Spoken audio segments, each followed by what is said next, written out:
ঈদের আগের দিন বাসে উপচে পড়া ভিড় নেই, কিন্তু টার্মিনালে অনেক যাত্রীকে বাসের অপেক্ষায় থাকতে হয়েছে, কারণ অধিকাংশ বাসই ছেড়েছে নির্ধারিত সময়ের চেয়ে দেরিতে। বেশি ভাড়া নেওয়ারও অভিযোগ করেছেন যাত্রীরা। তবে কড়া নজরদারিতে রেখেছে আইন শৃঙ্খলা রক্ষাকারী বাহিনী। বান্ডেল থাকলে প্রতি সেনমানিতে টাকা বাঁচবে। বিকাশ সেনমানি বান্ডেল কিনে জিতুন প্রতি লেনদেনে। শুক্রবার সকাল থেকেই বাস টার্মিনালে বাড়ি ফেরা মানুষের ভিড়। প্রায় সবাইকে বাসের জন্য দীর্ঘ সময় অপেক্ষা করতে হয়েছে। মহাসড়কে যানজটের কারণে সময় মতো ফিরতে পারেনি বাস।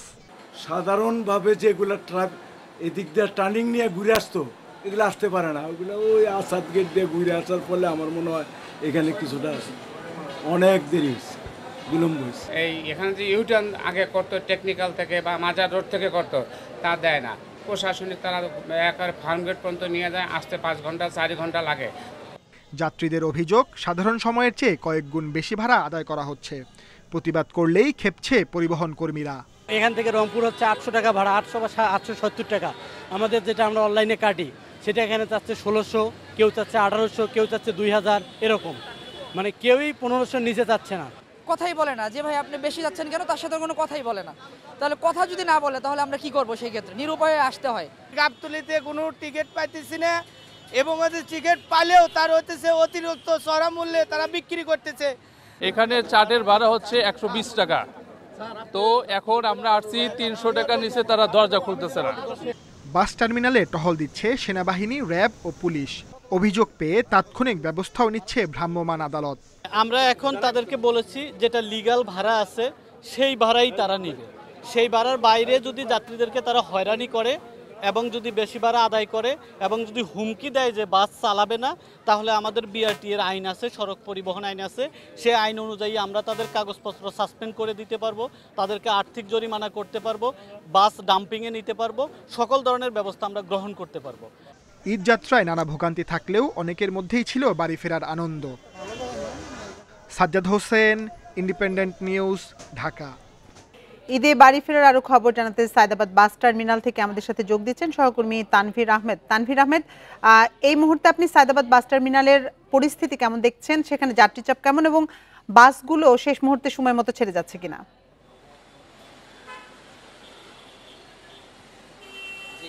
আমি আছি রাজধানীর সায়দাবাদ বাস টার্মিনালে, এবং আজ রাত পোহালে আগামীকালই কিন্তু পবিত্র ঈদুল আজহা, এবং গতকাল আমরা যেমনটি দেখেছি যে প্রত্যেকটি বাস টার্মিনালে কিন্তু ছিল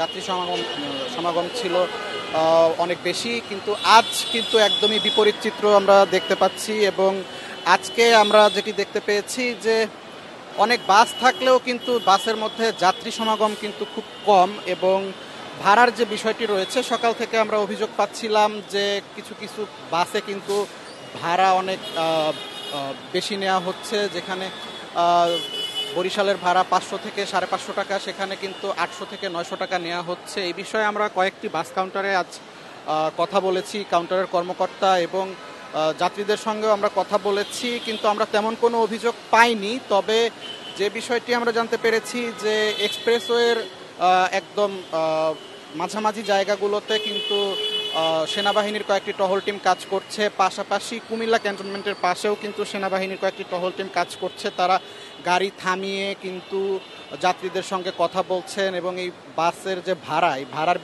বিষয়গুলো কিন্তু তারা ভেরিফাই করছে, এবং এই ভাড়া বেশি নেওয়ার ক্ষেত্রে যদি কোনো বাস কর্মকর্তা কর্মচারী দায়ী থাকে, সেক্ষেত্রে কিন্তু তারা ডিরেক্ট অ্যাকশনে যাচ্ছে। এই বিষয়গুলোর জন্যই হয়তো বা এখন পর্যন্ত ভাড়ার বিষয়ে আমরা তেমন কোনো অভিযোগ পাচ্ছি না। আরেকটি বিষয়, আজ দুপুর থেকেই কিন্তু ঢাকার কিছু কিছু জায়গায় বৃষ্টি হয়েছে। এরপরেও আমরা দেখতে পেয়েছি যে অনেকেই আজ যাচ্ছেন, তাদের শেষ মুহূর্তের প্রস্তুতি নিয়ে কিন্তু তারা তাদের গন্তব্যের দিকে যাচ্ছেন। তবে গতকাল যেমনটি আমরা দেখেছি যে অনেক লোকাল বাসেও কিন্তু যেই বাসগুলো সাধারণত সাভার, নবীনগর, গাবতলী রুটগুলোতে চলাচল করে, সেই লোকাল বাসেও কিন্তু অনেকে তাদের যে দূরপাল্লার যে গন্তব্যগুলো রয়েছে সেই গন্তব্যের দিকে তারা গিয়েছে। তবে আজ তেমনটি আমরা লক্ষ্য করছি না। আজ পরিস্থিতি অনেকটাই স্বাভাবিক। এমনও মনে হচ্ছে যে ঈদের যে একটা ব্যস্ততা এবং ঈদের আগ মুহূর্তের যে একটি পরিবেশ বিরাজমান থাকে সেই পরিবেশ কিন্তু আজ তেমন একটা নেই। তানভীর, আপনি সাথে থাকুন। এবার আমরা যেতে চাই সদরঘাট লঞ্চ টার্মিনালে। সেখানে আছেন আমাদের সহকর্মী শিকদার মেহেদি হাসান। শিকদার মেহেদি, আমরা সড়ক পথের খবর শুনছিলাম আমাদের সহকর্মী তানভীরের কাছ থেকে। সদরঘাট লঞ্চ টার্মিনালের এই মুহূর্তে পরিস্থিতি কেমন দেখছেন? সেখানে যাত্রী চাপ কেমন?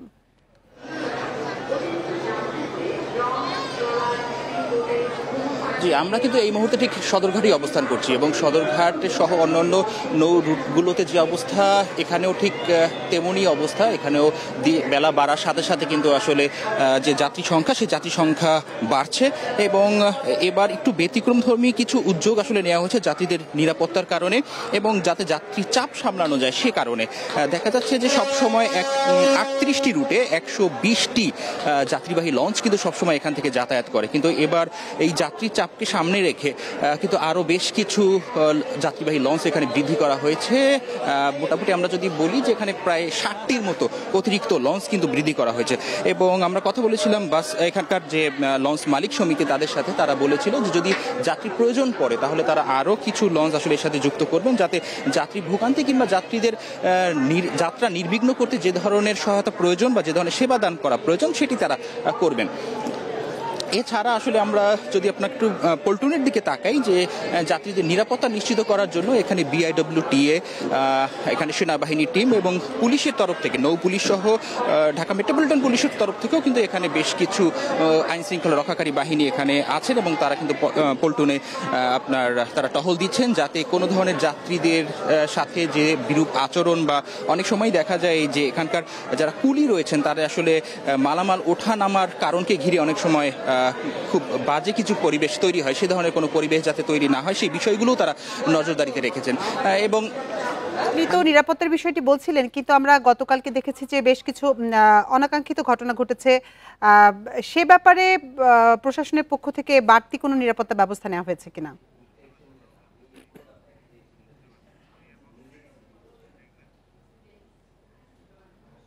প্রশাসনের পক্ষ থেকেও এখানে আসলে একটি বুথ তৈরি করা হয়েছে, অস্থায়ী ক্যাম্প বসানো হয়েছে, যাতে যাত্রীরা তাদের সেখানে অভিযোগ করতে পারেন এবং সেই অনুযায়ী ব্যবস্থা নিতে পারেন। আর আপনি জানেন যে আসলে যাত্রীদের যখন চাপ থাকে তখন কিন্তু এই লঞ্চগুলোর একটি প্যারামিটার থাকে, আসলে কোন পর্যন্ত বা কী পরিমাণ যাত্রী আসলে প্রত্যেকটি লঞ্চ এখানে ধারণ করতে পারবেন।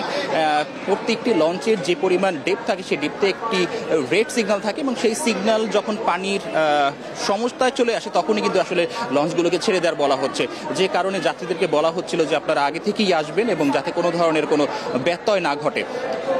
তো এছাড়াও আসলে এই বিষয়গুলো আমরা এখানে দেখতে পাচ্ছি এবং যাত্রীদের চাপ কিন্তু আসলে মূলত দক্ষিণবঙ্গের যে যাত্রীদের চাপ, সেই চাপটা মূলত আপনার সন্ধ্যা 7টা নাগাদ সব থেকে বেশি পড়বে বলে BIW কর্তৃপক্ষ আমাদেরকে জানিয়েছে। তো এখন পর্যন্ত মোটামুটি এই ছিল আমাদের কাছ থেকে সর্বশেষ। সায়দাবাদ বাস টার্মিনাল এবং সদরঘাট লঞ্চ টার্মিনাল থেকে যাত্রার সবশেষ তথ্য জানাচ্ছিলেন আমাদের সহকর্মীরা।